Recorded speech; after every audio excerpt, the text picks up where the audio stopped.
మీరు ఎప్పుడు potato fry చేసేటప్పుడు ముద్ద అయిపోతుందా? నాకు కూడా అలాగే అయ్యేది. ఇలా అవ్వకుండా ఉండాలంటే నేను చెప్పే టిప్స్ ఫాలో అవ్వండి. ఇప్పుడు పొడి పొడిలు ఆడుతూ వస్తుంది. పొటాటో ఫ్రై చేసుకోవడానికి నేను వీడియోలో చూపిస్తున్నట్టుగా చిన్న చిన్న ముక్కలుగా కట్ చేసుకోవాలి. ఇప్పుడు మనం స్టవ్ పైన బాండి పెట్టేసుకుని ఆయిల్ వేసుకుందాము. బాగా హీట్ ఎక్కాక ముక్కలు వేయాలి, లేకపోతే అవి అంటుకుపోతాయి అనమాట. ముక్కలు వేసిన వెంటనే సాల్ట్ వేయకూడదు, మెత్తగా వచ్చేస్తుంది. బాగా ఫ్రై అయ్యాక అప్పుడు మాత్రమే వేసుకోవాలి. ముక్కలో ఎక్కువగా కలపకూడదండి. ఒక 2 టైమ్స్ అలా తిప్పి వదిలేసేయాలి అంతే. ఎక్కువగా కలిపితే కింద అంటుకుపోయి పేస్ట్లో అయిపోతుంది. బాగా ఫ్రై అయిపోయి ఇప్పుడు అల్లం వెల్లుల్లి పేస్ట్ వేసుకోవచ్చు. చాలామంది తాలింపు వేసి చేస్తారండి పొటాటో ఫ్రై, కానీ ఇలా ట్రై చేయండి, చాలా బాగుంటుంది. మా పిల్లలకి ఇలా చేస్తే చాలా ఇష్టంగా తింటారు.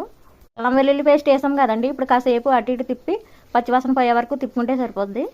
టేస్ట్కి సరిపడా సాల్ట్, పసుపు, 2 స్పూన్లు కారం వేసుకోవాలి. బాగా కలుపుకోవాలి. చూడండి ఫ్రై అయిపోయింది, బాగా పొడి పొడిలాడుతుంది.